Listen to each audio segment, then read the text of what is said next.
नमस्कार विद्यार्थी मित्रांनो, मी प्रदीप फुंदे स्वागत करतो तुमचं टेक एस्पायर यूट्यूब चॅनलमध्ये. मित्रांनो, आपल्या एच-एस-सी बोर्डचं टाइम टेबल रिलीज झालंय.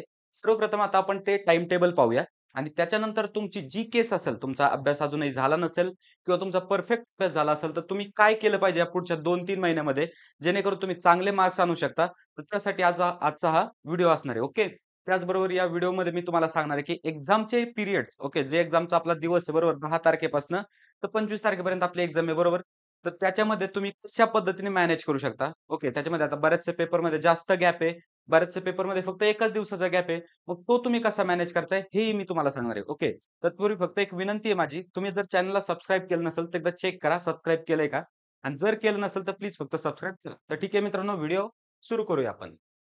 आता सर्वप्रथम आपण एकदा टाइम टेबल पाहूया आपण बोर्ड एक्झामचं. तर मित्रांनो हे आहे आपलं बोर्ड एक्झामचं टाइम टेबल.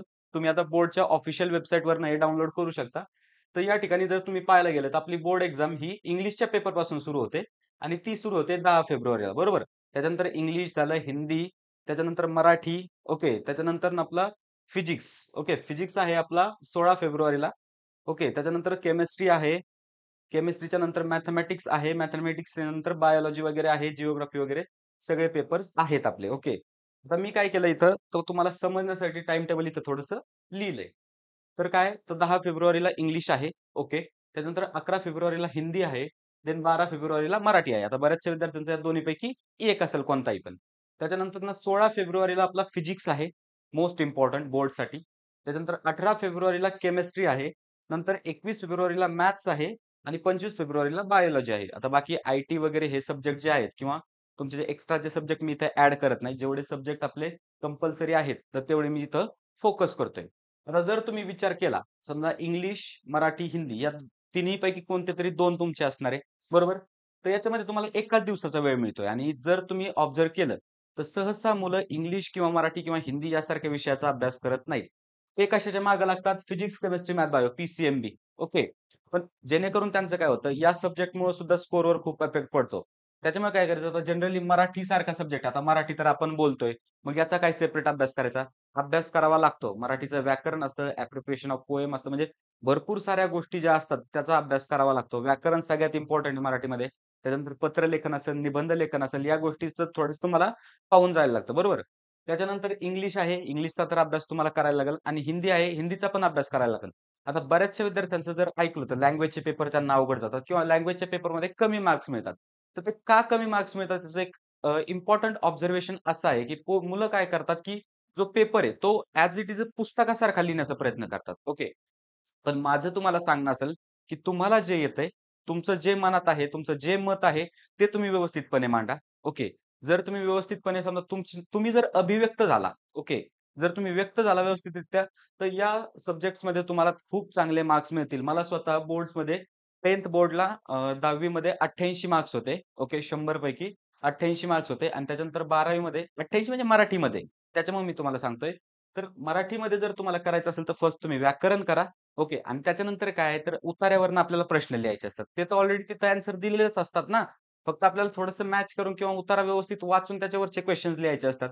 म्हणजे मराठी झालं, हिंदी झालं, इंग्लिश झालं याचं काही टेन्शन नाही. तुम्ही थोडासा जरी अभ्यास केला, व्याकरण वगैरे व्यवस्थित केलं, तरी तुमचं होऊन जाईल. ओके. आता आपल्याला टेन्शन कोणत्या गोष्टीचं आहे? फिजिक्स, केमिस्ट्री, मॅथेमॅटिक्स किंवा फिजिक्स, केमिस्ट्री, बायोलॉजी आणि काही स्टुडंट्स ज्यांचं हे चारही पण सब्जेक्ट असतात. आता त्यांच्यासाठी कसं प्रिपेअर करायचं? ओके. तर हा व्हिडिओ तुमच्यासाठीच आहे. जर तुमचं प्रिपरेशन झालं नसेल, तर व्हिडिओ हा शेवटपर्यंत पहा. ओके. तर आता एकदा थोडासा टाईम समजून घेऊया. आपण किती टाईम शिल्लक राहिला आपल्या एक्झामसाठी, बरोबर? तर लक्षात घ्या. आता सध्या नोव्हेंबर चालू आहे, बरोबर? 2 नोव्हेंबर आज आहे. तर जानेवारी जो आहे, तुम्हाला वाटत असेल की 10 फेब्रुवारीपासून एक्झाम आहे, बरोबर? म्हणजे हे 3 महिने प्लस ते 10 दिवस, 3 महिने 10 दिवस शिल्लक राहिलेत. पण असं बिलकुल नाहीये मित्रांनो. कारण तुमचा जो जानेवारीचा पूर्ण जो महिना आहे, तर तो बोर्ड्सच्या प्रॅक्टिकल्समध्ये, सबमिशनमध्ये, असाइनमेंट असतात, तुम्हाला कॉलेजला जायला लागतं. आता काही विद्यार्थी समजा दुसरीकडे क्लासला वगैरे असतील, त्यांना होमटाउनला त्यांच्या कॉलेजकडे जायला लागतं. म्हणजे भरपूर साऱ्या गोष्टी तुम्हाला डॉक्युमेंट सबमिट करायला लागतात, हॉल तिकीट घ्यायला लागतात, या गोष्टीत. म्हणजे तुमचा जानेवारी महिना या गोष्टीमध्येच जाणार. ओके, लिहून घ्या माझ्याकडनं जानेवारी महिना तुमचा या गोष्टीमध्ये जाणार. आता त्यासोबत आपल्याला अभ्यास तर आपला चालू ठेवायचा आहे. ओके, त्यात नो प्रॉब्लेम. पण ॲक्चुअल जे तुमच्याकडे महिने आहेत ते फक्त 2च महिने शिल्लक आहेत. नोव्हेंबर आणि डिसेंबर. ओके. तर नोव्हेंबर आणि डिसेंबरमध्ये तुमची ॲक्चुअल स्टडी होणार आहे. ओके. आता याच्यात स्टडी कोणती करायची आपल्याला? फक्त बोर्डसाठी करायचंय का? नाही. आपल्याला सीईटी सुद्धा याच्यामध्ये करायचंय, बरोबर? मग आपण कसं मॅनेज करणार पॅरलली सीईटी आणि बोर्ड्स? ओके, तेच आपण इथं समजून घेणार आहोत. तर त्याच्या अगोदर आपण एक इम्पोर्टंट समजून घेऊ, की आपल्याला सिलेबस किती कव्हर करायचा आहे. बोर्डसाठी तुम्हाला फिजिक्सचे 16 चॅप्टर्स, केमिस्ट्रीचे 16 चॅप्टर्स, मॅथेमॅटिक्सचे मॅथेमॅटिक्सचे 7+8 म्हणजे 15 चॅप्टर्स. टोटल मिळून तुम्हाला 47 चॅप्टर्स कव्हर करायचे आहेत. बायोलॉजी असेल तर बायोलॉजी तुम्हाला इथं चॅप्टर्स ॲड करायचे आहेत. त्याच्यानंतर ना आता आपण लँग्वेजच्या सब्जेक्टचं थोडंसं बाजूला ठेवूया आणि समजा हे झालं बोर्डसाठी आणि सीईटीसाठी तुम्हाला 11चा पण सिलेबस कंप्लीट करायचा आहे. आता एवढा सिलेबस कंप्लीट करायचा आहे तुम्हाला. कधीपर्यंत कंप्लीट करायचा आहे? डिसेंबरपर्यंत. तो कसा कंप्लीट होणार? मग त्याच्यासाठी आपण वीकली चॅलेंज घेऊन येतोय ना. ओके, आता सध्या 5वा वीक आहे ऑलरेडी आपला चालू. अपलोडेड केलेला आहे. वाटल्यास जर तुम्ही पाहिलं नसेल आपण प्लेलिस्ट चालू केली एक. त्याच्यामध्ये आपण काय करतोय वीकली चॅलेंज तुम्हाला प्रोव्हाईड करतोय. ओके. त्याच्यामध्ये तुम्हाला प्रत्येक वीकमध्ये पर्टिक्युलर टॉपिक्स आपण प्रोव्हाईड करणार. बरोबर. त्याच्यातले इम्पोर्टंट पॉइंट्स आपण प्रोव्हाईड करणार. ते तुम्ही त्या वीकमध्ये कंप्लीट करायचंय. नेक्स्ट वीकला पुन्हा तुम्हाला दुसरं चॅलेंज म्हणजे असं करत आपण 31 डिसेंबरपर्यंत पूर्ण सिलेबस कव्हर करून घेतोय. ओके. 31 डिसेंबरपर्यंत आपला पूर्ण सिलेबस कव्हर होईल. त्याच्यानंतर जो वेळ राहील, ओके, सीईटीसाठी असेल किंवा बोर्डसाठी असेल, त्याच्यात आपण रिव्हिजन करणार आहोत, टेस्ट देणार आहोत, पेपर सॉल्व्ह करणार आहोत. म्हणजे या गोष्टीसाठी तो आपण वेळ देणार आहे, बरोबर? पण तत्पूर्वी आपला सिलेबस कव्हर करण्यासाठी आपली सीरीज आहे. आपल्या चॅनलवर व्हिजिट करा. चॅनलवर तुम्हाला प्लेलिस्टमध्ये ती प्लेलिस्ट मिळून जाईल. जर चालू केलं नसेल तर आत्तापासून चालू करा. ओके. आता अजून एक इम्पोर्टंट कन्सेप्ट, की आता केसेस मी जसं तुम्हाला व्हिडिओच्या सुरुवातीलाच म्हटलं होतं. जर तुमचं 0% अभ्यास झाला असेल, म्हणजे अद्यापही तुम्ही चालूच केलं नसेल, हा पहिला व्हिडिओ जर तुम्ही पाहत असाल, कसं चालू करायचं वगैरे याच्यासाठी. तर मित्रांनो तुम्हाला सांगतो मी, तर तुम्ही काय करा, जे इम्पोर्टंट कन्सेप्ट आहेत, तर त्याच एकदा पूर्ण करा. तुम्ही एकदा पुस्तक अॅनलाईज करा. ज्या गोष्टी तुम्हाला येतायत ना, तर त्या गोष्टी एकदा परफेक्ट करा. त्याच्यानंतर ज्या गोष्टी बोर्डसाठी जास्त वेटेजच्या आहेत, जे टॉपिक्स जास्त वेटेजचे आहेत, एकदा ते परफेक्ट करा. ओके. ते परफेक्ट झाल्याच्या नंतर ना तुम्ही राहिलेला सिलेबस करू शकता. सीईटीसाठी जर करत असाल तर 11वीचा सिलेबस सोडून द्या. ओके. डायरेक्ट 12वीच्या सिलेबसच्या मागे तुम्ही लागा आणि बोर्डसाठी ऑब्व्हियसली तुम्हाला 12वीचंच करायला लागेल. बोर्ड्स काय जास्त हार्ड नाही. आपल्याला बोर्ड्समध्ये चांगले पर्सेंटेज आणायचे आहेत. ओके. त्याच्यामुळे आपल्याला एक चांगल्या लेव्हलचा अभ्यास करणं गरजेचं आहे. चांगल्या लेव्हलचा अभ्यास करायसाठी तुमच्याकडे एक चांगला गाईडन्स पाहिजे. तुम्हाला मार्गदर्शन करणारं कोणतरी पाहिजे. मग त्याच्याचमुळे मी तुम्हाला आपल्या चॅनलचं ती प्लेलिस्ट सांगतोय. ती तुम्ही नक्की रेफर करा. ओके. आता हे झालं सर्व ठीक आहे. आता ज्यांचा अभ्यास झालाय त्यांच्यासाठी काय समजा 50% अभ्यास ज्यांचा झालाय. ओके. आता 50% अभ्यास झालाय ना, तर त्यांच्यासाठी खूप चांगलं आहे. ओके. तुम्ही राहिलेल्या 2 महिन्यामध्ये अभ्यास कंप्लीट करू शकता. व्यवस्थित रिव्हिजन करू शकता. ओके. आता यांचं पण झालं ठीक आहे. यांचं पण म्हणजे काय प्रॉब्लेम नाही. पण ज्यांचा पूर्ण अभ्यास झाला, मग त्यांनी काय करायचं? पुन्हा तोच सिलेबस करायचा का? हो. त्यांनी काय करायचं? पूर्ण रिव्हिजन करायची. ज्या पद्धतीने तुम्ही पहिल्या वेळेस अभ्यास करायला बसले होते, त्याच पद्धतीने तुम्ही आता अभ्यास करायला बसायचंय. ओके. पूर्ण सिलेबस रिवाईज झाल्याच्या नंतरनं काय करायचं तुम्हाला? जेवढ्या होईल तेवढ्या टेस्ट तुम्हाला द्यायच्यात. आता बोर्डसाठी जर करायचं असेल ना, तर लास्टचे 3 टू 4 इयरचे तुम्ही पेपर्स घ्यायचे तर पूर्ण पेपर व्यवस्थित तुम्ही सॉल्व्ह करायचेत. ओके. त्याच्यानंतर तुमचे शिक्षक असतील किंवा मोठे भाऊ-बहीण असतील त्यांना ते पेपर्स लिहून दाखवायचेत. त्यांना ते चेक करायला लावायचे पेपर आणि मग तुमचे काही इव्हॅल्युएशन असेल तर ते तुम्हाला करायचंय. काही आयडेंटिफाय मिस्टेक जर असतील त्याच्यामध्ये, तर त्या मिस्टेक तुम्हाला नेक्स्ट पेपरमध्ये रिपीट होऊ द्यायच्या नाहीत. या पद्धतीने तुम्हाला अभ्यास करायचा आहे. ओके. आता हे झालं कशासाठी? बोर्डसाठी. सीईटीसाठी काय करायचंय तुम्हाला? तर जेवढे तुम्ही एम-सी-क्यू सॉल्व्ह करताल, तुम्ही जेवढ्या मॉक टेस्ट देताल, टॉपिक वाईज टेस्ट असतात.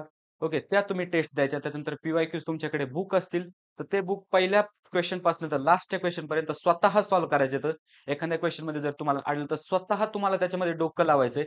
स्वतः त्याचं ॲन्सर फाइंड करून घ्यायचंय. ओके. आता म्हणजे तिन्ही पण कव्हर झालं. ज्यांनी अभ्यास सुरू केला नाही त्यांनी आत्ताच सुरू करायचा आहे. ज्यांचा ऑलरेडी थोडासा अभ्यास झालेला आहे त्यांनी अजून जोमाने अभ्यास करायचा आहे आणि ज्यांचा पूर्ण अभ्यास झालेला आहे त्यांनी रिव्हिजन आणि टेस्टच्या मागे लागायचं आहे. बरोबर? ओके. हे झालं कुणासाठी? तर तिन्ही टाइपच्या विद्यार्थ्यांसाठी. आता तुम्ही ज्या कॅटेगरीमध्ये येत असाल, तर त्या पद्धतीने तुम्ही इथं फॉलो करू शकता. पण आता गॅप कसा मॅनेज करायचा? हा एक इम्पोर्टंट टॉपिक आहे. बरोबर. मी व्हिडिओच्या सुरुवातीला ते बोललो होतो तुम्हाला. समजा आता पहा, इंग्लिशचा पेपर आहे. 10 फेब्रुवारीच्या अगोदर इंग्लिशचा तुम्ही अभ्यास करू शकता. No doubt. तसं तर सर्व सब्जेक्ट्सचा तुम्ही करणार आहेत. फक्त रिव्हिजन पण करायला लागते ना, बरोबर? मग 10 फेब्रुवारीच्या अगोदर तुम्ही इंग्लिशचं करणार आहे. ओके. त्याच्यानंतरनं तुम्ही समजा हिंदी किंवा समजा आपण कन्सिडर करू की तुम्ही मराठी दिला, बरोबर? तर मराठीच्या अगोदर 1 दिवस तुमच्याकडे आहे. आता ठीक आहे, मला माहिती आहे की 1 दिवसात तुम्हाला पूर्ण कव्हर होणार नाही. पण काही इम्पोर्टंट गोष्टी अशा आहेत की ज्या लक्षातून जाण्यासारख्या गोष्टी आहेत, त्या तुम्ही व्यवस्थित करू शकता 1 दिवस, बरोबर? किंवा पेपरचा एक आढावा एका दिवसात तुम्ही घेऊ शकता. मग ठीक आहे, मराठीसाठी तुम्ही ते केलं. मराठीचं संपलं, इंग्लिशचं संपलं. आता त्याच्यानंतर आपल्याला सुट्टी किती दिवसाची आहे? 12, ओके, 13, 14, 15, ओके, म्हणजे 3 दिवसासाठी. तर या 3 दिवसामध्ये तुम्ही काय करायचं, डायरेक्ट पहिल्या दिवसापासून फिजिक्स नाही करायचं. तुम्ही काय करायचं, जो तुमचा याच्यापैकी सब्जेक्ट असेल, तर तो सब्जेक्ट तुम्ही या ठिकाणी करायचा आहे. जेणेकरून काय होईल, कारण इथं पहा, इथं थोडासा गॅप कमी आहे आणि सब्जेक्ट पण हार्ड आहे. समजा मॅथेमॅटिक्स सारखा सब्जेक्ट आहे, तुम्हाला 2-2 बुक्स करायचे तर बरोबर. मग त्याच्यामुळे काय करायचं आपल्याला, इथं तुम्हाला तो टाईम मॅनेज करायचा आहे. इथं तुम्ही जर तो टाईम थोडासा मॅनेज केला, थोडंसं मॅथेमॅटिक्सकडे लक्ष दिलं, तर तुमचं फिजिक्स पण होईल. राहिलेले 2 दिवस आहेत आणि ऑलरेडी तुम्ही फिजिक्स आता करतायच, बरोबर. तुमचं फिजिक्स होईल. केमिस्ट्रीसाठी टाईम आहे. त्याच्यानंतर मॅथेमॅटिक्ससाठी ऑलरेडी तुम्ही इथं केलेलं मॅथेमॅटिक्स. त्याच्यानंतर इथं पण तुम्हाला टाईम मिळतोय. बायोलॉजीसाठी पण आहे. मग अशा रीतीने जर तुम्ही फॉलो केलं, आपल्याला जर तुम्ही व्यवस्थितरित्या फॉलो केलं, तर चांगले पर्सेंटाइल सी-ई-टीमध्ये आणि चांगले पर्सेंटेज बोर्डमध्ये तुम्हाला नक्की येणार. तुमच्या अभ्यासासाठी आम्ही सदैव तुमच्या सोबत आहोत. तुमच्यासाठी आम्ही नवनवीन व्हिडिओज असतील, स्ट्रॅटेजीचे व्हिडिओज असतील, हे तुम्हाला घेऊन येत राहतो. फक्त एक महत्त्वाची रिक्वेस्ट आहे, की तुम्ही आपल्या चॅनलला सबस्क्राईब करा. जेणेकरून आपण ज्यावेळेस तुम्हाला व्हिडिओ प्रोव्हाईड करू, त्यावेळेस तुमच्या साठी तो हेल्पफुल ठरला पाहिजे आणि तुमच्यापर्यंत पोहोचला पाहिजे. जर हा व्हिडिओ तुम्हाला आवडला असेल, तर व्हिडिओला लाईक करा आणि हा व्हिडिओ किंवा आपलं चॅनल तुमच्या मित्र-मैत्रिणींपर्यंत शेअर करा. जेणेकरून त्यांना त्यांच्या बोर्ड एक्झामसाठी असो, सी-ई-टीसाठी असो किंवा सी-ई-टी नंतर इंजिनिअरिंग ॲडमिशनसाठी असो, सर्व गोष्टींसाठी आपल्या चॅनलचा फायदा होईल. तर ठीक आहे मित्रांनो, भेटूया नेक्स्ट व्हिडिओमध्ये अशाच एका इन्फॉर्मेटिव्ह टॉपिक सोबत.